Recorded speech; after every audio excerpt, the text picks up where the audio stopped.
Usually what happens in these situations is you're buying from a founder that's hit the ceiling and they're Mm. out of gas.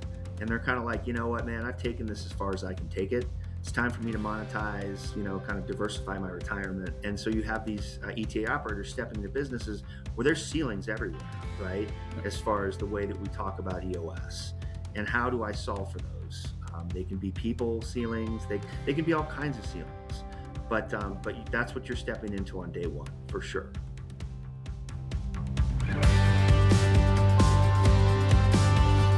Welcome to Confessions of an Implementer. I'm your host, Ryan Hogan.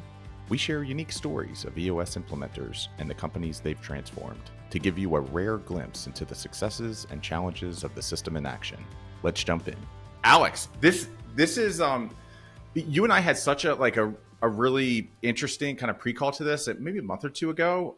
But one of the reasons I'm so, well, there's a variety, but like one of the reasons I'm so excited about this is like your background, experience, and expertise with this notion of entrepreneurship through acquisition. And I can't tell you how many conversations that I've had about this type of strategy. So welcome. And thanks for taking an hour to sit down and go over some of this. You bet. The two marry up so well, Ryan. So I'm excited to talk about them both.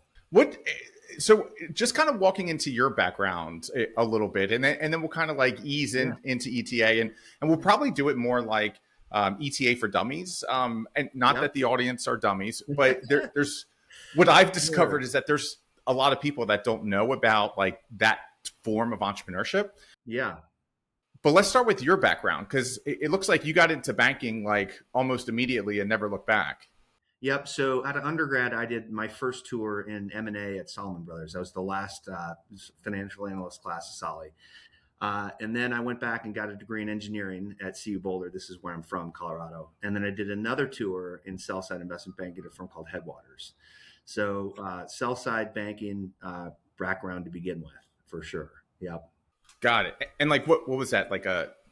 Did you grow up and you're like, you know what I want to be when I grow up? I want to be an investment banker. Not at all. I had the typical like, how do I make the most money when I graduate? Because I've got to pay back student loans and do all that kind of stuff. And so, got decent grades and got into the program and then just got murdered. I don't know if you're familiar with the financial analyst tour in investment banking, but I lived it, the 100-hour weeks and the waking up every morning, looking in the mirror and just being like, my life sucks. but I learned a ton. I got really good at Excel, Ryan. I would say that. Yeah. What do you think? This is just more of like a personal question now. What do you, the days of like, at least it feels like it. I'm sure there's still like a cohort of people, but it feels like those days are kind of escaping, like whether it's like working remote or some of these other things. It's like, or maybe it's just a perception, but it's like most people coming out like don't want to crank for 100 hours anymore. No, that's the new generation, right? I'm Gen X, man. So like we're nose to the grindstone, Yeah, I don't identify as millennial, but they say that's well, I identify as millennial now. So I always say I'm mid-30s. I've been saying I was mid-30s since I was probably like 30, and now I'm 41, and I still say mid-30s. Me too. Perfect. It never goes away. And then what took you back to grad school? Is that kind of like the path? So, oh man, no. So after my second tour in banking, I started a business appraisal firm out of my living room with a buddy from high school, and I ran that for a while. Got it to about 15 folks, and then decided to bolster my brand equity. I'd go to the University of Chicago Booth School of Business. They have a weekend program actually, so ran the company during the week, and then flew to Chicago for 3 years every weekend to get my MBA. So it was a little bit of a different tour. It was a blur. It was a blur, but that's where I got connected into the Booth ecosystem, and I've stayed a part of it ever since. Yeah. There's a lot of people that talk about MBAs out there. My follow-up question was going to be something along lines of like, was it worth it? And immediately, like you launched into like it's like deeply connected you into the ecosystem. Yeah. Like what are, there's this whole notion of like entrepreneurs, like trial by fire, and like you just jump in and you learn and you figure it out.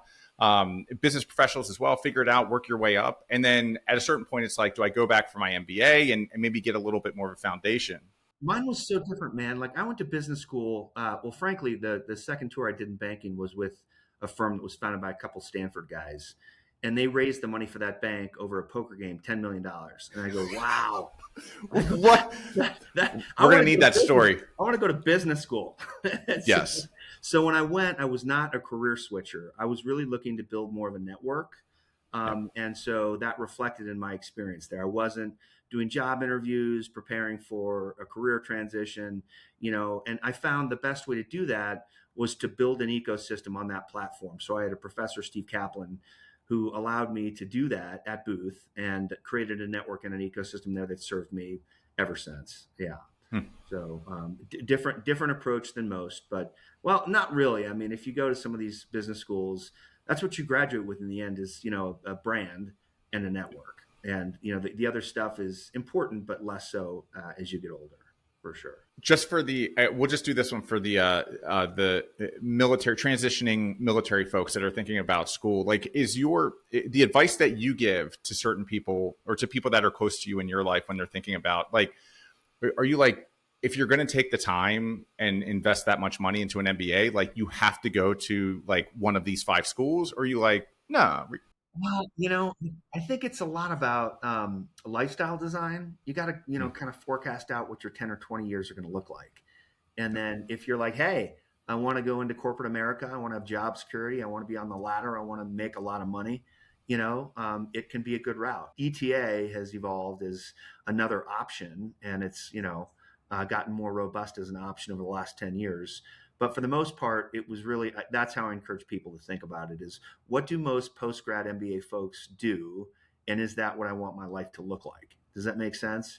You know what I'm saying? And the answer certainly can be no. I know probably, I would say my most successful friends very well could have went to a top business school and just decided not to. They just decided to keep going. And if you're ex-military, it really depends, I will say that, if you go to certain schools, you want to pursue ETA, that it can really equip you for that, both with the know-how and the network, but you don't necessarily have to do that anymore either. It's really kind of up to you. What would, just kind of like off the cuff, what would those top schools be if you want to go down the ETA path? Yeah. So, I mean, the ones that are really known for ETA are Stanford and Harvard, and they've been doing it for a long time.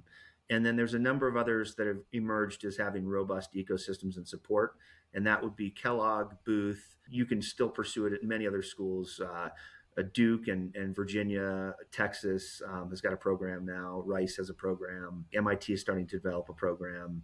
So you're starting to see ETA support systems pop up in a number of different schools in addition. But it's really your Wharton has a phenomenal program. Jim Vesterman teaches the ETA curriculum there, and he's phenomenal. So, but those are kind of your top schools. Got it. I did want to launch into the poker story, but like we're already now so far, we're gonna see if we have time at the end for the poker story, but we're already talking about the ETA now. Yeah, they fit together. They fit together. Yes. The investment bank was started by 2 Stanford GSB grads that were part of the original search fund mafia at Stanford, which was this group that funded the initial search fund entrepreneurs. They went on to make boatloads of money that kind of filled the coffers for everybody. And, and I said to myself, if that network does not exist at Chicago Booth, maybe I'll help build it. And so that's exactly what I did. The inspiration for the ETA ecosystem at Booth was directly connected to my experience and exposure to the Stanford Search investment group. And did you go, like, are you an ETA guy, or did you stumble into this business model and you're like, I just want the network, so I'll just build the ecosystem and inherit the network along the way. Yep. Yeah. Love it. And you did an amazing white paper, because I think I've read a lot of things. I read the Stanford paper, so I had considered going down the ETA path. ETA, for the audience, Entrepreneurship Through Acquisition, search fund. Alex is going to explain all this in 1 second. When I went down that path, I read the Stanford paper, and so it gave me just like a crash course in like, what is it? How does it work? How does it operate?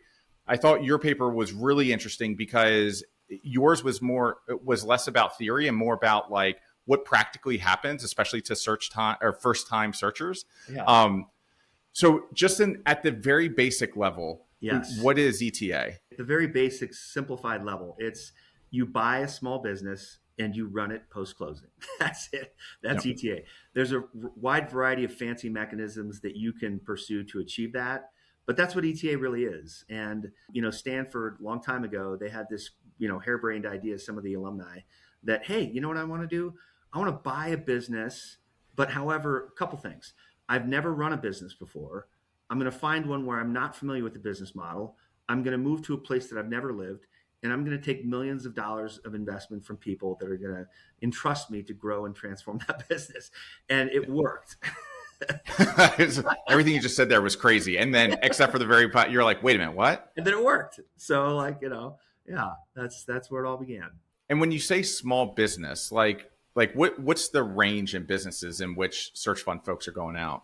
Well, so I would also say this: ETA has been going on for decades. There's lots of people that have. It really didn't start at Stanford. People have been going out and buying small businesses since time immemorial. So it's not like there was just a codified system, an investor network that supported folks that wanted to do that at Stanford first.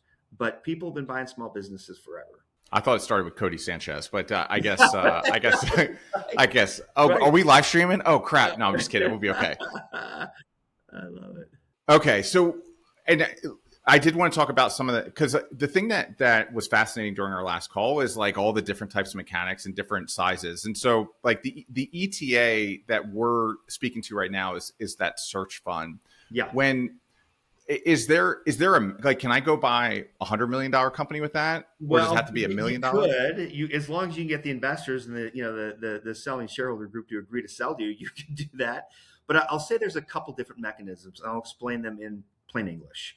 There's buying a very small business, call that like 100K to $1.5 million in cash flow.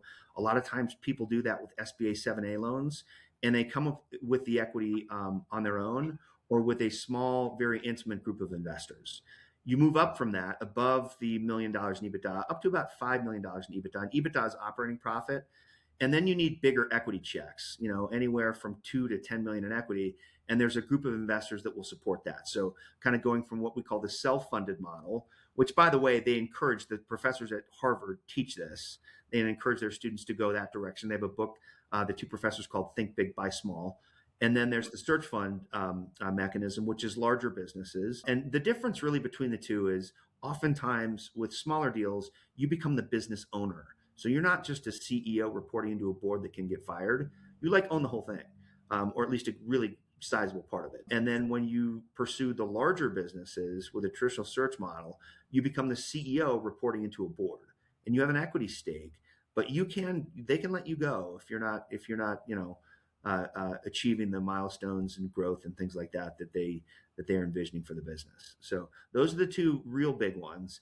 And then the other one, when you go way upstream from there, and it starts really at search funds, is you can go in-house to an investor group, which can be either a private equity fund or a family office that will support you in the same type of endeavor, but they're the sole equity check provider. Does that make sense? Mm-hmm. Yeah. Yep. Yeah, so those are really the three what we call ETA mechanisms. If you were going down the search fund path and you weren't hitting the metrics and some other things were falling apart, you get fired. Does that search fund operator still keep a piece of the equity, or is it all gone? They sure do. Yeah. Okay. So in the traditional search parlance, they usually get 3 tranches of equity. The first one vests at closing, and that's for finding the business.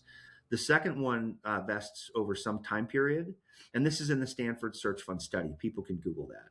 And then the third part they get if they achieve certain investment milestones, hurdles for their investors at exit. And so and usually it's 25% is what they get as a whole for those 3 different components. Got it. And if someone's thinking about search fund, I've seen some people, they go and find another half, a better half maybe. Some people just go at it solo. Yeah. What have you seen as far as like 2 people going after it, or they one both person? Can work. They both can work. So I would say 20 years ago, 15 years ago, there was in the search fund layer, there was a very strong preference for partnered searches for 2 folks. And over time, I'd say that's evolved to solo search, but you can do either. The key being, if you're going to do a partnered search, you really have to know who's going to sit in what seat. Mhm. Yeah. If we could start to, segue very Oh, easily. we're already in EOS now. Holy crap. Wait, we're only 14 minutes in. Right. But there's all kinds of fun segues you can make between ETA and EOS, but that's certainly one of them. When you see people carry co-CEO titles, are you like adamant that behind the scenes, like they're both not in the visionary and there's some sort of differentiation? 100%. So I'm wearing my EOS gear here. I'm representing, right? Yep. I'm a purist. So I'm a strong believer that you got to have one button, one seat. How do you, so let's say you're a search fund operator. Let's say you're a solo search fund operator and you go out, you find this incredible business, you buy it, you raise the money needed, you close. And on day one, you're like, there's changes that are needed and they're needed now. There always are, Ryan. Always. Usually what happens in these situations is you're buying from a founder that's hit the ceiling and they're out of gas. And they're kind of like, you know what, man, I've taken this as far as I can take it. It's time for me to monetize, kind of diversify my retirement. And so you have these ETA operators stepping into businesses where there's ceilings everywhere, right? Yep. As far as the way that we talk about EOS. And how do I solve for those? They can be people ceilings. They can be all kinds of ceilings. But that's what you're stepping into on day one, for sure. Man, you know what someone should do is they should put together a fund because it hits ceiling. Put together a fund and like fund people to go buy businesses and then implement EOS. Turn around and I love that. I love it. So that's almost where you're at today. So let's say there's an entrepreneur or someone that like doesn't want to start because there is a big difference. And I know you know this and like I've gone through this. There's like the 0 to 1 people and then there's the 1 to 10. And yes. Sometimes being able to like fast track past that 0 to 1, there's already product market fit and just kind of optimize through levers. That's the place. When an entrepreneur is thinking about this and they're like, okay, I want to go buy a business, like, is there things that they can do to think through like which option or which path is better? And totally, what would some of that be? It's the same thing I would say around lifestyle design. Like, buying a smaller business is tougher because you usually have a more shallow leadership team. And so you might have a 13-person company where, one of them is a foreman if you're looking at home services and they leave. And then you're like, you're in Stalag Attic fans, Yeah. I feel like this is not what I signed up for. This is not what I thought. I was going to sit in the C-suite and like direct people and strategize. Right. And so that being said, over the long run, if you're in control and you're the owner, you can really create a business of your design over a longer time horizon. In a search situation where you're the CEO, you're usually collaborating with your board on a strategy and a value creation plan and serving in that CEO seat as opposed to that business owner seat. And they both can have great outcomes, but you really have to rewind from the 10, 20, 30-year life plan and say, what's going to make the most sense for me? When I was going down the track of like a new operator walks into a business, let's say they went the search fund path. And the first thing they see is like changes needed. What authorities do they have to be able to affect change? Like, is it free reign? You got this brand new MBA whippersnapper, he just jumps in and like just starts like changing everything? Or do they have to get permission for everything? No, they don't. But I would say, again, so many beautiful segues to EOS.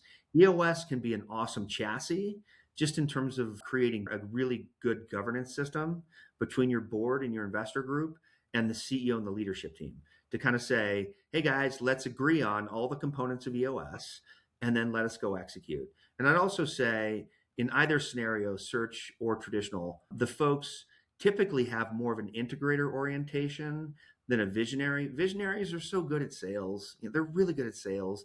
They're good at recruiting. They're good at raising money. They're good at doing all kinds of things. But ETA is so much about execution, so much. And so a lot of times I would say, you want an integrator orientation if you're going to do ETA. Yeah, I'll leave it there because I think that nails it on the head. And that kind of goes back to our 0 to 1 is like 0 to 1, you need the crazy people that are just all over the place. Totally. 1 to 10, you need the executioner. That's right. A lot of times in ETA situations, you don't have a visionary. So the visionary might look like the owner's box or something like that.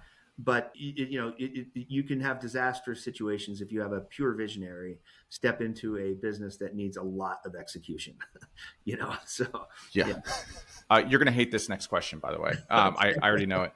Yeah. Does that mean that the board is like the panel of visionaries, or like is like that your Mm-hmm. guiding I'd say compass? usually the board plus the CEO become the visionary. And they can be a supercharged visionary in many regards, because if you're doing search, you should have a synergistic board, some of which were operators that had run similar businesses, some of which are very astute investors with broad and deep networks that can bring visionary type stuff to bear for the benefit of the business. So not always. I mean, sometimes you can have an ETA operator that has visionary components and they report formally into an owner's box, but either of those configurations can work. And we're getting into like EOS, advanced EOS here, but you're the EOS man, so That's I just play one on TV. Yeah, no, this is and I think the audience will appreciate this as well. I mean, to be frank, like this is probably one of the first times that EOS has like naturally weaved so fluidly into the conversation, and it does because of what you said, which is like ETA is basically set up for a company that like has hit the ceiling, Yes. and now there's no other option for the founder or whoever's still in that seat is either cash flow the business or sell the business, and like Right. they Yeah. can't get it beyond. Yeah. And that's not to become the EOS spokesperson, but that's kind of the purpose of EOS. You'd mentioned it in passing, but the white paper that I wrote with AJ Wasserstein, who's a professor at Yale, and Matt Littell, who's a professor at Kellogg, talk very specifically about how EOS can be an incredible tool for first-time CEOs pursuing the ETA path for all the reasons. But I do recommend that the listeners tune into that particular piece if they want to learn more, for sure. Can you look at something, not look, but like, can you have dinner with someone and immediately be like, ETA path is not for you? Like, go down the entrepreneur, go start a company. Yeah, it's so funny you say that, because search investors have been trying for decades to figure out, the alpha in choosing operators. Yeah. So they're still doing that. They're crunching data to look at all the past successes and which operators and how they were different, things like that. And the answer is they're still figuring that out. They really are. I would say one thing: ETA is not for the faint of heart, and it reveals the deepest characteristics of an operator early in the journey. So it's, what do you do when your back is pushed up against a wall and you've got to solve 100 problems? How are you going to navigate that, right? And some folks, that it's sort of like you can't tell who a Navy SEAL is going to be. Like, you're like, is that guy going to make it if he goes to the Navy SEALs? Yeah. Some folks are like, there is no way. There's no way. And then they turn out and you're like, oh, wow, you made it. Okay. Yeah. I guess we got a few things to learn about what makes for a successful Navy SEAL and what doesn't. It's like, and usually it's the big, I'm speaking as a naval air crewman, whatever that means, or a surface warfare officer, not as a Navy SEAL, but everything like you read and study, like generally it's not the biggest guy in the room. It's not the person that like has been doing all the things. It's the person who's like the mentally strongest out of the group. Yeah. I would say it's very similar here, Ryan. Yeah, 100%. Have you seen board dynamics through a search fund where like things are just not working? Like, have you seen instances of that throughout your experience? Yeah, and this goes along for any investor group integrating with a leadership team. But there are times when the investor group wants to get more involved in the business, maybe, and so there's bundles of responsibility and authority that go along with serving as a CEO or business owner. And sometimes investor groups can step through that, and the leadership team and the rest of the company starts to get confused. They're like, well, is the investor group running the company or is the CEO? Because the investor group is making decisions around evolutions in the accountability chart and what rocks should be focused on, or are we even using EOS or the chassis as the central organizing force? And so, when those situations arise, it's, that's usually dysfunctional. What was so interesting about what you just said is I figured you were going to jump right into the search operator, like right into like, you just gave a really unique perspective of like, usually it's overstepping from the investor side. Like, do you ever see it go wrong on the operator side as well, where they're just like out of control, or generally speaking, For sure. it's They can get overwhelmed, and in situations where they're just not doing the right things or focused on the right things. And I've heard, I work with ETA operators, and I also have relationships with the investors, and so I kind of hear perspectives from both sides.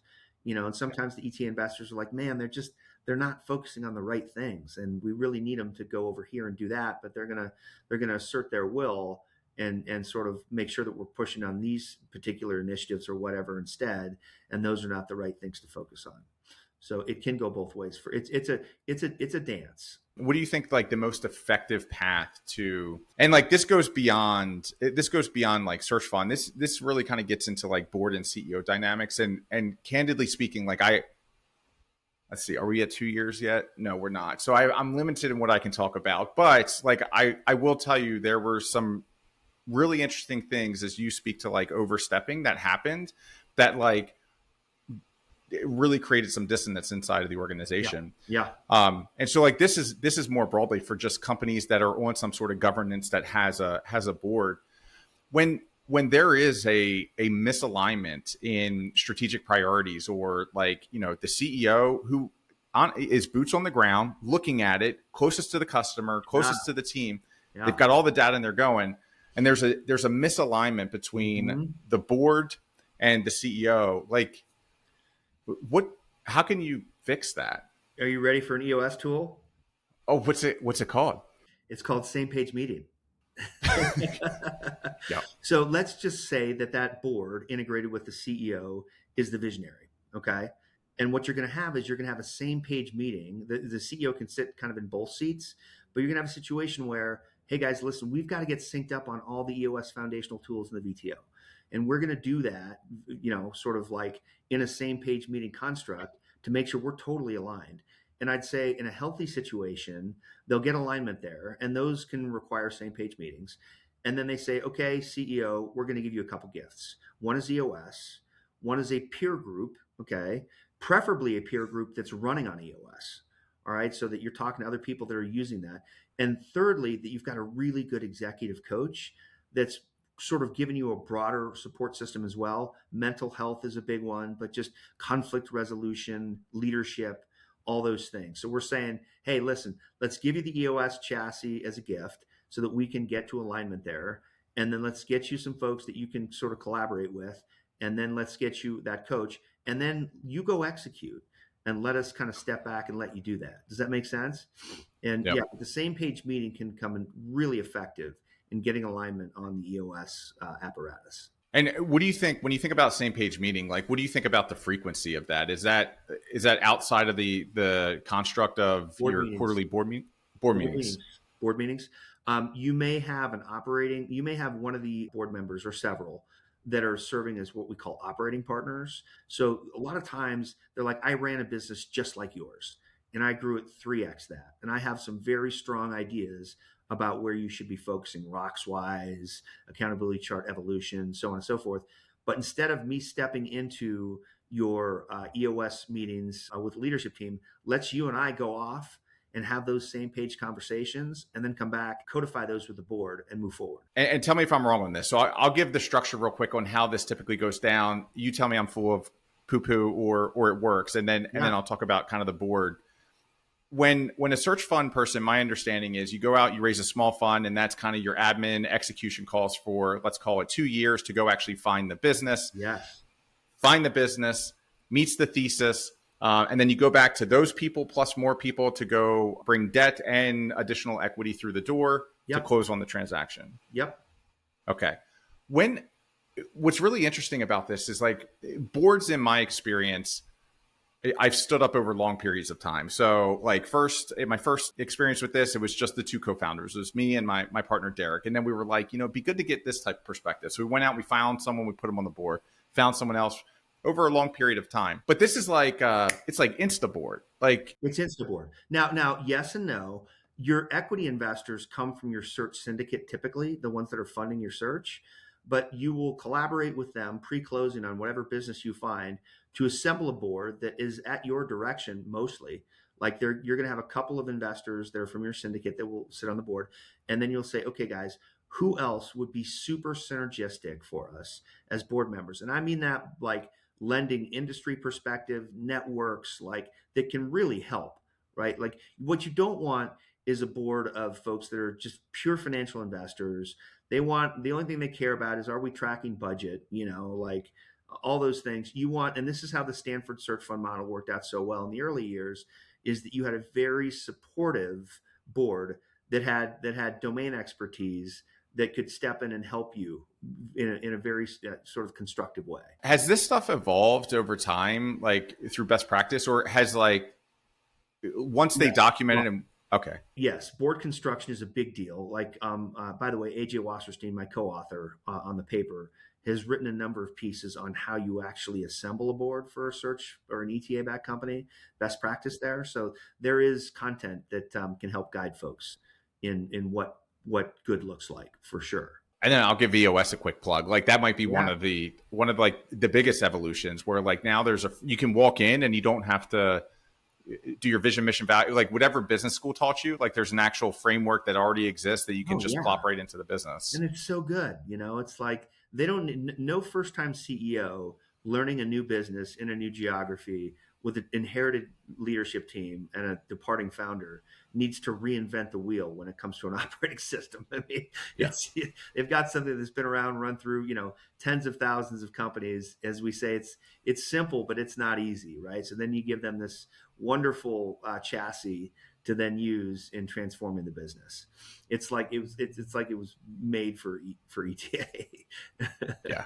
After I sold Hunt to Killer, like I was going down kind of all the different ETA paths and what that would look like: self-funding, debts, search fund, private equity, things like that. And we fumbled our way to $5 million, and we got to 5 million. And then I had joined a Vistage group because my first company bankrupted. Yeah. And I was like, if I ever find product market fit again, like I'll find a group of humans that could help. Joined a Vistage group, fumbled our way to 5 million. And then of all people who I know now, but didn't know him back then, Dan Wallace comes through my Seattle Vistage group, presents EOS, life-changing, read the book, implemented. And so post-exit, all I could think about was like, I'm just going to go like start rolling up companies and just implement EOS. Cause like what better, it's just like a huge growth strategy there. Yeah. And Dan, by the way, is an enormous asset to the ETA community. He's worked with a number of ETA operators. And what a gift, to step into a business and then have someone like him riding in the cockpit alongside the first-time operator using something like EOS with precision. Yeah, so that was a good name to introduce into the conversation.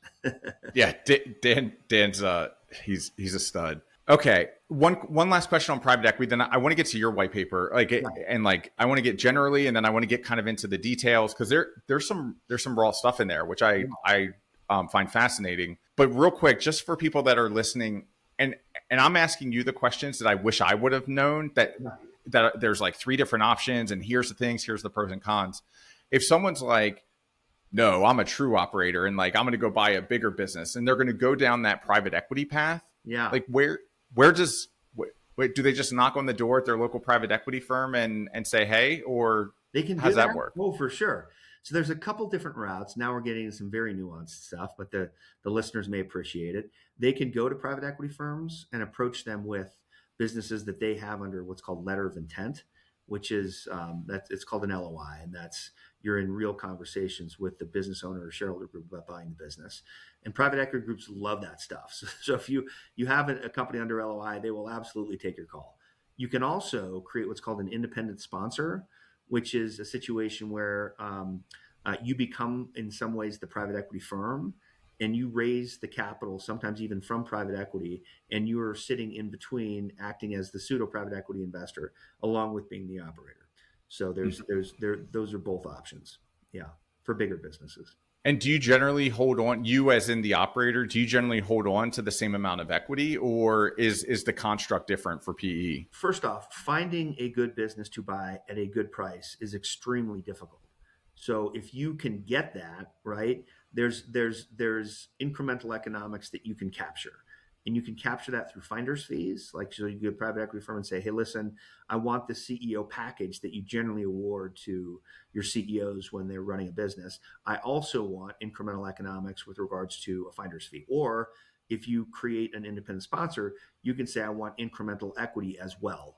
So there's ways to negotiate additional upside for yourself if you find yourself in that situation. All right, quick break, friends. Do you find it impossible to hire and retain top sales talent? Or worse, are you paying insane recruiter fees who are all using outdated hiring processes? Yeah, I was too. At Hunt to Killer, we were spending hundreds of thousands on recruiter agency fees.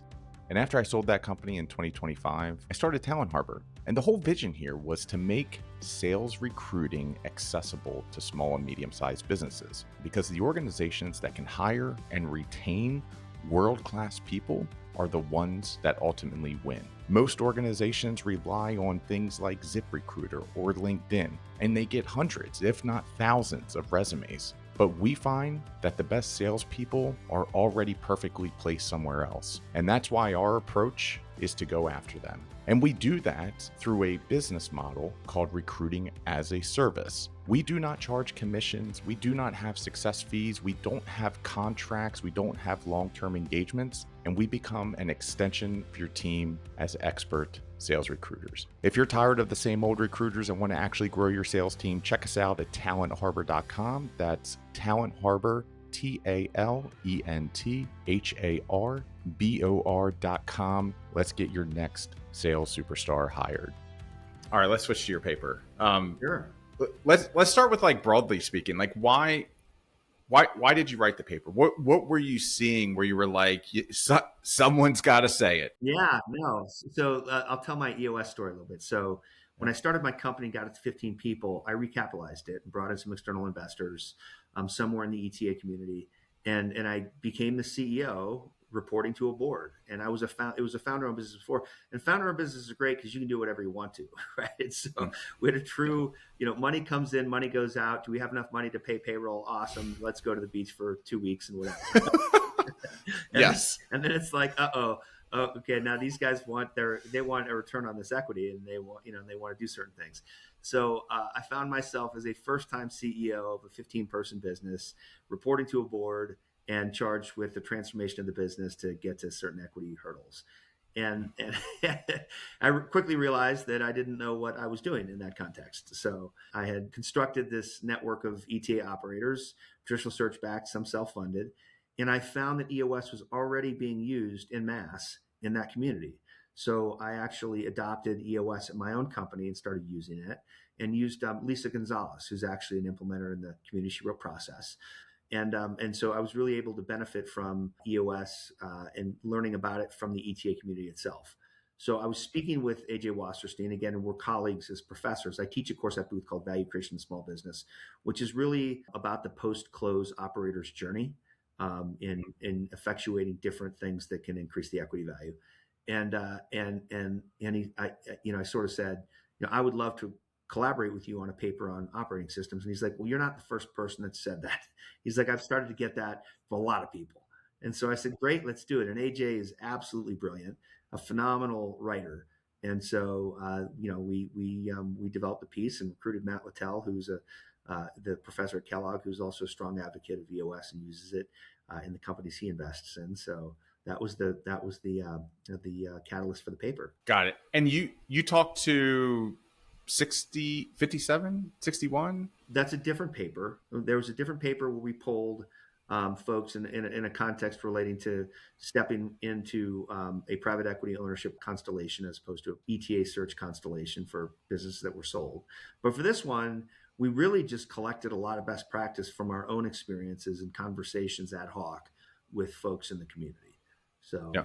But a lot of wisdom there, a lot of wisdom in that paper for sure. And like, what would you say, like, the biggest kind of key takeaway for the paper? Well, first of all, just to have something that is a thought leadership piece that first-time operators can grab onto and be like, okay, like, I'm not doing this in a vacuum, and here's some content that's branded that supports me doing this. And by the way, also sharing it with the leadership team. I mean, like, guys, I'm not just kind of, pulling this out of my ass. Like, this is something that is done across the ETA community. And here's kind of what it looks like in terms of the benefits, the best practice, and the pitfalls. And so those are the three kind of real areas of focus in the paper. And it allows you to accelerate adoption across leadership, as well as the first-time CEO reading it themselves and being like, yeah, I really do need to do this. When you think about an ETA, you're going out, you're buying an existing business. And so there's a lot of, well, this is how we've always done it. Probably type mentality in that business. Yeah. What have you found? So you go out, you've like validated it yourself, Yes. that this like process works. And then you co-author a paper sharing it with the world, like scream from the rooftops, this works. Like if you're looking for a path, this is the path. Yeah. What are some things that you believe that the operators should know up front? Like maybe it's a disclaimer of like, you need this, but just know this or this. Sure. So a couple things there. Number one, it's hard. Like, using EOS is hard and it takes a long time. So like, just showing yourself some grace in the timeline of adoption. So sometimes you'll have first-time CEOs go, I'm going to jam EOS this thing and then we're going to crush it. You're like, well, it kind of doesn't work out, right? You're like, Yeah. This is going to take a while, and you're going to install it in pieces over a certain, usually several year time horizon to get to having the whole business, the organization, embracing all the different facets of EOS. So I would say out of the gate, things that are really, really helpful is just getting on the same page with your investor group and your board and your leadership team. And by the way, also your selling shareholders who sometimes roll equity, and the founders that want to know that that's going to be well kept, that's saying, hey man, this is where we're going and this is how we're going to get there. So creating alignment across those constituencies through the VTO can be huge. The second thing is there's always going to be evolutions and adjustments to your accountability chart, right? So 99.9% of the time, you're going to have some folks that are going to get off the bus. This is not what they signed up for. So they're legacy members of the leadership team or the employee base and say, hey, listen, this thing was growing at 5%. Now we're going to grow at 25%. I didn't sign up for that. So, so just having those transparent, open, honest, vulnerable conversations around how their roles can evolve and whether they want and have the capacity to do those roles is super important. And then the final thing I would say is that you are going to have a subtle adjustment in the organizational values. So you're inheriting a business that has values and a culture already. It's already there, and it's been used with some success. But you're going to have to inject probably a few values that may not have been there before. So there's some great value extraction methods that we have at EOS to say, well, here's what's great in terms of the values and the culture, and here's a couple things that we need to pivot on. Right. And so using the core values and the people analyzer and things like that to drive incremental adjustments to the culture so that you have a growth oriented business is really important. When you think about the core values and the shift, I love that. And some of the things that I've observed through this is like, when you buy a business that's hit the ceiling, like, there's not much like growth mindset in there. And the only reason that you're going through the only reason you're going through an ETA is because you need to grow it. When we talk about values, like values generally take on, usually it's the visionary, but let's just say like it's the operators, whoever's kind of sitting at that top seat, regardless if like there's a board and a mix and the other stuff at the top. The exercise that you generally use in EOS is like, close your eyes, think of 3 people inside the organization. Now kind of list them. What are those behaviors? Find the commonalities. Is your recommendation to run that in the absolute purest way? Yes. And so here's usually what happens. The founder was the one who created the values in the first place. They often sit in the visionary seat, and that's where it comes from, right? And so the apparatus by which EOS establishes values is wonderful because it says founder departed, okay, value system still in place, needs adjustments. Let's look into the organization and see what's still present and what everyone agrees and is important. And so that value extraction process can help you achieve that because it's outside the leadership team, but people still in the organization. That sets the baseline for your core values. And then the integrator, the incoming integrator, or first-time CEO, will then also say, here's a couple additional values that I think we should contemplate, like growth mindset, that we can layer on to sort of say we're going to keep best in class values and culture here, and we're going to tweak it just a little bit so that we can get on this new growth trajectory. Love that. Because I would, the hardest part for me would be when you're the founder of the company, you're starting from scratch. Like you're generally surrounding yourselves by people that already, like, it's just what you do. Like your founding team or the people you surround aren't going to have misaligned values. And so like coming up with values in the early days is very easy. I could just see how much of a struggle for me personally that would be of like walking into an organization and it's like, hey, these need to change. We're going to run this process and figure out who internally like has the values that are driving the success. Yeah. And then just like hope that they align with mine. You get the voice, right? So everyone's voice is heard. And then you get to introduce maybe a few new ones. And in that process, subtly, you're co-creating those, right? So you're not coming in saying, here's the new values. We're throwing the old ones out the door. And that's a way, and EOS is so good at this in so many different situations, but whether it be the co-creation of rocks or the VTO or the value system, but you're co-creating with your leadership team so that they feel like their voices are heard. Now, always the integrator's the tiebreaker, so they can kind of say, all right, well, here's a whole portfolio of things regarding anything I just mentioned, but here's tweaks to that we need to pursue. And so people's voices are heard and they get that role in co-creation. Real quick to the timing part that you talked about, like, I'm gonna implement this framework and then I'm just gonna sail off to the beach because it's gonna grow itself. You're like, wait a minute, this takes a bit of time. EOS Pure says 2 years in and out, like full implementation by 2 years. What's your philosophy? What have you seen? Like, is your recommendation to ETA operators that like if you've got a great implementer that's a voice in the room, it's a set of eyes? What's your philosophy on that? So I think it can be different. I think it's situation specific. Some businesses take longer to transform using EOS and others shorter. It's, depends on your leadership team buy-in, how much of it needs to actually be turned over. There's all kinds of different contributing factors to, what the ideal timeline looks like, I'd say. Unfortunately, I wish I had a better answer for you than that, but that's really, and as a lot of times, they'll step into it. They'll do the first 3 sessions. They'll install EOS. They'll do a couple quarterlies. Like, we got this. And then you go through all the components. You're like, well, are you done with the process component? Has everything been sort of like systematized? Are you hiring, firing, reviewing, and rewarding using your core values and your get it, want it, can do it apparatus and your people analyzer across the organization? Well, no, we're not doing that either. Okay, well, so you go through it and they're like, boy, I guess we still have a way to go. And there's this whole EOS toolbox that we have not even scratched the surface on. The perfect EOS implementation can take a very long time. You've talked a lot about like investors and getting the alignment and like being able to implement the framework EOS and the success it's had. Have you ever found yourself or seen situations where like you've had to convince the investors or the board that EOS was right? Or did your white paper do that magic that you needed and like everybody's on the same page? There has been a benefit, Ryan. I see what you were doing there. Yeah, I see what you're doing there. No, I would say as often as not, I'm actually brought in by the investor. Yeah, or some group of the investors. That's because the first time CEO doesn't know what they don't know. And so, they're focused very much on the search phase first. And they step into it and they may not have even heard of EOS yet.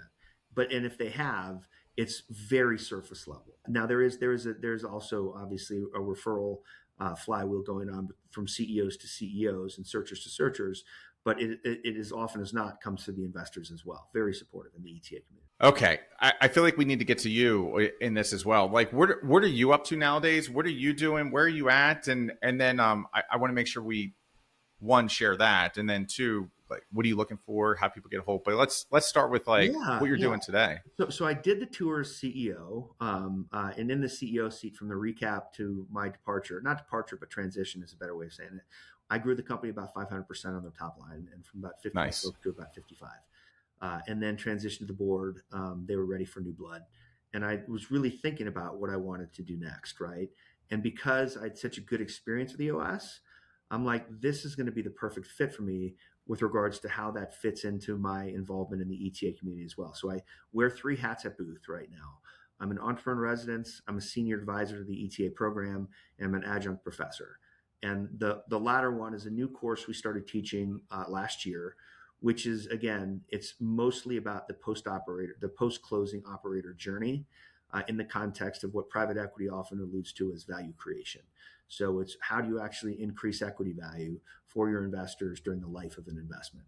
So that's really the two things I do right now is I do EOS because I love, by the way, so private equity investors, and they wouldn't argue with this at all, they're really good at coming up with brilliant value creation plans. They look really nice on PowerPoint decks, in financial models, and things like this. And then they hand those to the operator and they go, now you will do this. Yeah. The operator goes, well, I got to swap out Sally, who's the controller, and like I got to do all these things, and like how am I going to do this? And so the ETA or the EOS implementer role, I get to actually sit in the cockpit with them and say, okay, like, let me come along for the journey on that so that we can sort of effectuate that value creation plan with you in the business in the day-to-day firefighting aspects of it. So those are the two things I do now is EOS implementation, and I teach at Booth. Yeah. And that's it, man. This is the deal. This is the thing. You're at one of the firms too, aren't you? So I'm with Meritage. Yeah. Okay. Yeah. And so give a quick brief on Meritage. Yeah, sure. So Meritage is a collection of EOS implementers. Jack Tankersley is kind of the central founder of the firm. His son Jay Tankersley and Bart Lorang are the sort of the co-founders in that, all of which are phenomenal expert level EOS implementers that work almost exclusively with companies that have taken on external capital. So whether that's venture, private equity, family office. Jack founded a very successful private equity firm in his own right previous to doing EOS, and actually learned about EOS and was so impressed by it as an investor, he decided to become an implementer himself like 12 to 14 years ago. So very much a visionary in that regard. They're based here in Denver along with me. So it just made a tremendous amount of sense for me to join that team. There's also a growth equity component to it. So Meritage has a growth equity fund investing exclusively in EOS-run companies. So there's that as well. And just out of curiosity, because you live in Colorado, but you teach at Booth, are you doing like a lot of? I travel there so much. Yeah. So Chicago is literally my second home. So what you're telling me is you're a United guy is kind of what I'm hearing here. I'm a Southwest guy, Ryan. I'm a Southwest because I like Midway a lot better. Midway is so much more convenient to fly into than O'Hare. Yeah. So, and that makes sense. I don't even want to say how many trips I've taken to Chicago. It's not, they don't. I wish they had the United benefits for frequent flyers for Southwest, but alas, that's not the case. Well, you probably have that. My co-founder is a diehard. I'm a diehard Delta. I did cheat and go to United for about 2 years. That's a whole nother story for another day. Yeah. But I'm back at Delta. But my co-founder partner is all about Southwest because out of BWI, like Southwest is basically the airline. It gets you anywhere, direct flight. Yeah. And she's flown so much that she's got this like free seat that's like forever. So if she wants to go, she can take anybody she wants with her. I can do that. So I've got the companion pass. Yes. Yeah. It's that. Yeah. That's what I figured. You've got the forever benefit. Yes. What do you look for in clients? Yeah. So I love ETA operators, man. I just have a special place in my heart for these crazy people that do this, so like I really do. And, like I had a session about a month ago and, it's a great business. It's located in a very remote place. And, right after the session, the first time CEO kind of looked at me and the leadership team had left the room and he's like, man, can we just go grab a beer, please? I'm like, yeah, we can do that. And so like, I really love self-aware, talented first-time CEOs that are stepping into ETA backed businesses. That's my sweet spot. 100%. Yep. Love it. And you'll jump on an airplane all day long. They don't have to be in Denver. No. And a lot of times they're not, unfortunately, because these companies are all over the country. And oftentimes in your major geographies, they're very heavily competed for. The valuations are high. And a lot of these ETA operators are finding places in secondary, tertiary, markets that are just, they're not in, major metropolises. It was that hypothesis you talked about earlier. You were like, pick up and move to somewhere you've never been before. That's in the middle of nowhere. And yes. Yeah. Okay, so the last question is like, someone just heard that and they're like, "Oh, I'm an ETA operator. Like, I need to get a hold of Alex because I've got something." Yeah. What's the best way for them to get a hold of you? So you can email me at alex.hodgkin@eosworldwide.com. There it is. There it is. That's it. I appreciate the time. This is like my like, I love talking about entrepreneurship and especially the acquisition model, because I think if I would have known about that earlier, I probably would have went down that path and maybe have been better at that than the 0 to 1. But I love talking about this, so I appreciate you taking the time. Absolutely, the honor to be on the podcast, Ryan. Thank you for inviting me. Sweet, awesome. All right, we'll talk. Okay, buddy, sounds good.